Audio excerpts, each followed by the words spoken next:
আসসালামু আলাইকুম for everyone. আপনারা সবাই কেমন আছেন? আশা করি সবাই ভালো আছেন। আলহামদুলিল্লাহ আমিও ভালো আছি। মানুষের কাছে অসম্ভব বলতে কিছু নেই, মানুষ চেষ্টা করলে সবকিছু করতে সম্ভব। এই ভিডিওতে দেখাবো কিভাবে বিমান উড়ানো হয়। ঠিক তেমনি বন্ধু তুফাইল বলেছিল একটি উড়ন্ত বিমান বানাবে, সেই বিমান নিজের হাতে উড়াবে। এই বিমানটি রিমোট কন্ট্রোল দ্বারা নিয়ন্ত্রণ করতে হয়। এই বিমানটি লম্বায় 4 ফিটের উপরে। বিমান উড়া দেখার জন্য অনেক দর্শক এসেছে।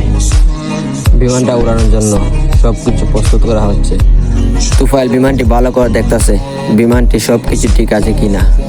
সবকিছু রেডি, এবার বিমান উড়ানোর পালা।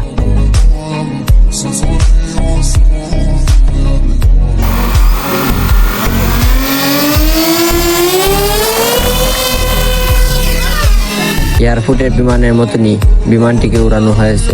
বিমানটি একটু ঘুরতেই নিয়ন্ত্রণ হারিয়ে মাটিতে পড়ে যায়। দ্বিতীয়বার বিমানটি উড়ানোর জন্য তুফাইল বিমানটি রেডি করতে আছে। আবারও বিমানটি উড়ানো হবে। দ্বিতীয়বারের মতো বিমানটি উড়ানো হয় এবং অনেক সময় উড়ানো হয়। বিমানটি কেমন হয়েছে আপনারা অবশ্যই কমেন্টের মাধ্যমে জানাবেন। ভিডিওটি যারা শেষ পর্যন্ত দেখেছেন তাদেরকে অসংখ্য ধন্যবাদ।